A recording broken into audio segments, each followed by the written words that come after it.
नमस्कार दोस्तों, स्वागत है आप सबका जैन इन्वेस्टर्स यूट्यूब चैनल में।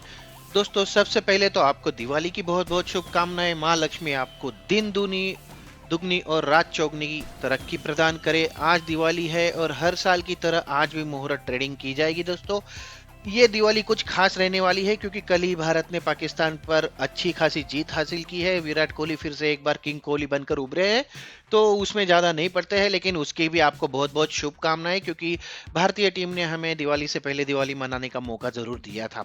चलिए आगे बढ़ते हैं। दीपावली का मुख्य दिन जो रहता है दोस्तों, वो दिन लक्ष्मी पूजन शेयर बाजार के लिए बेहद खास होता है। क्यों? क्योंकि इस दिन मुहूर्त ट्रेडिंग की जाती है। भले ही इस विशेष दिन बाजार बंद रहता है, लेकिन 1 घंटे की मुहूर्त ट्रेडिंग यहाँ पर निर्धारित है। दोस्तों, भारतीय शेयर बाजार ही ऐसे है जहां व्यापारियों के द्वारा हर साल मुहूर्त व्यापार का अभ्यास किया जाता है। ये प्रथा जो शुरू की गई थी वो बॉम्बे स्टॉक एक्सचेंज में 1957 में शुरू की गई थी, जहां बीएसई दिवाली पर स्टॉक ट्रेडिंग के लिए 1 घंटा आरक्षित करता है। और उसके बाद एनएसई ने भी इस सूट का पालन किया, नेशनल स्टॉक एक्सचेंज ने, और 1992 से मुहूर्त ट्रेडिंग की अनुमति दे दी थी अपने ट्रेडर्स को। यहाँ पर अगर देखें तो बीएसई और एनएसई दिवाली की पूर्व संध्या यानी 24 अक्टूबर 2022 को 1 घंटे का विशेष मुहूर्त ट्रेडिंग सत्र शुरू करेंगे, जो एक नए संवत 2079 हिंदू कैलेंडर वर्ष की शुरुआत को चिन्हित करेगा, जो दिवाली से शुरू होता है। दोस्तों, अगर ग्लोबल इकोनॉमी की बात कर ले तो ग्लोबल इकोनॉमी इस समय मंदी और महंगाई की डबल चुनौती से जूझ रही है। हालांकि भारतीय अर्थव्यवस्था सुधार के ट्रैक पर है, जिसके कारण फॉरेन इंस्टीट्यूशनल इन्वेस्टर्स जो है उनकी वापसी देखी जा रही है। दोस्तों, पिछली दिवाली की अगर बात कर ले तो पिछली दिवाली से जो बिकवाली शुरू की थी फॉरेन इन्वेस्टर्स ने, वो लगातार 9 महीने तक लगातार उन्होंने बिकवाली की भारतीय बाजार से।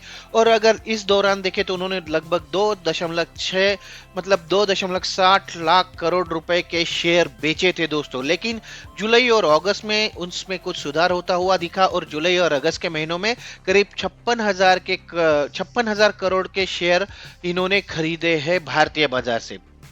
अब हालांकि भारतीय बाजार का सेंटिमेंट जरूर मजबूत है। इसका बड़ा कारण ये भी है दोस्तों कि रिटेल निवेशक और म्यूचुअल फंड का पार्टिसिपेशन बढ़ रहा है। आम आदमी पैसा डाल रहा है, रिटेल इन्वेस्टर जो है वो पैसा डाल रहे हैं शेयर मार्केट में। और इंडिया में या फिर भारत में शेयर मार्केट के बारे में जानकारी काफी बढ़ी है, और लोग अब इसे जुआ करार नहीं दे रहे। काफी लोगों की धारणाओं में सुधार हुआ है। इस दिवाली शगुन के शेयरों की लिस्ट हम जारी कर रहे हैं, तो चलिए जल्दी से इस शेयर की लिस्ट पर नजर डालते हैं, इन स्टॉक्स के बारे में जल्दी से जान लेते हैं।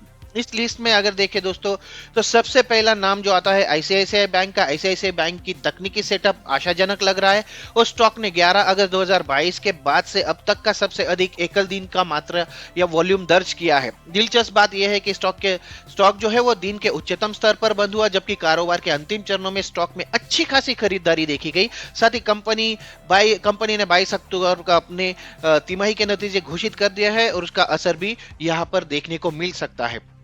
अगला स्टॉक है दोस्तों हमने आपके लिए लेके आया है फेडरल बैंक का। टारगेट प्राइस इसका 150 रुपए का रख रहे हैं। इसमें 15% की तेजी की उम्मीद है। इस समय जो है ये शेयर 52 वीक के उच्चतम टॉप लेवल पर है। इस साल अब तक 60% 60% का इसने शानदार रिटर्न दिया है। बैंक का एडवांस 1.61 लाख करोड़ रुपए है। डिपॉजिट जो है 1.79 लाख करोड़ रुपए है। हमारा मानना है कि वित्त वर्ष 2024 तक नेट इंटरेस्ट का इनकम जो है वो एवरेज ग्रोथ 11.3% रह सकता है। इसके बाद देखते हैं अगला स्टॉक जो एयू स्मॉल फाइनेंस बैंक का है। बैंकिंग में दूसरा सिलेक्शन हमने इसको किया है, जिसके लिए टारगेट प्राइस 848 रुपए की रखी गई है। इसमें अपसाइड 45% से ज्यादा की उम्मीद है। इस साल अब तक इस शेयर में महज 12% की तेजी आई, तो एक कंसोलिडेशन फेज चल रहा है। हमारा मानना है कि वित्त वर्ष 2024 तक नेट इंटरेस्ट इनकम का जो एवरेज है वो उसकी ग्रोथ जो है 31.2% रह सकती है। बैंक का total asset under management 50,000 crore से ज्यादा का है। इसके बाद अगला शेयर है दोस्तों सोना बीएलडब्ल्यू प्रिसीज। ऑटो सेक्टर से सोना बीएलडब्ल्यू को चुना गया है। इसके लिए टारगेट प्राइस 650 का रखा गया है, जो 41% का अपसाइड दर्शाता है। कंपनी का 50% रेवेन्यू इलेक्ट्रिक व्हीकल, बैटरी और हाइब्रिड व्हीकल से आता है। इलेक्ट्रिक व्हीकल के विस्तार से कंपनी को काफी फायदा मिल रहा है और आगे भी मिलता रहेगा। कंपनी का ऑर्डर बुक इस समय 20,600 करोड़ रुपए का है। वित्त वर्ष 2024 तक कंपनी का जो अर्निंग सीएजीआर रहेगा वो 43% रहने की उम्मीद है दोस्तों। इसके बाद अगर देखें अगला स्टॉक, तो अगला स्टॉक है सुप्रजीत इंजीनियरिंग का। ऑटो सेक्टर से ये आता है और इसको टारगेट प्राइस जो दिया गया है वो 485 रुपए का है। वर्तमान स्तर से ये करीब 50% ज्यादा बढ़ सकता है। ये भारत की सबसे बड़ी ऑटोमोटिव केबल सप्लायर है। अब यह इलेक्ट्रिक व्हीकल के भी लिए भी कंपोनेंट बनाने लगी है, जिससे इसके रेवेन्यू में बढ़ोतरी देखी जा सकती है और आने वाले कुछ सालों में ये काफी अच्छा रिटर्न दे सकता है। इसके बाद अगला स्टॉक जो है दोस्तों वो है एम्बर इंटरप्राइजेस का। एम्बर इंटरप्राइजेस की बात करें तो इसमें 60% का अपसाइड देखने की उम्मीद हमें है। इसके लिए टारगेट प्राइस जो हम दे रहे हैं वो 3500 रुपए की है। ये शेयर इस समय 2150 रुपए के स्तर पर है। ये रूम एयर कंडीशनर सेगमेंट में मार्केट लीडर है। पीएलआई स्कीम से इस कंपनी को काफी फायदा होता हुआ दिख रहा है। इसके अलावा कंपनी अपने प्रोडक्ट रेंज और मार्केट का भी विस्तार कर रही है दोस्तों, तो इसमें आगे आने वाले वर्षों में काफी अच्छा रिटर्न देने की उम्मीद है। अगला देख लेते हैं एलजीआई उपकरण या फिर एलगी कंपोनेंट्स का।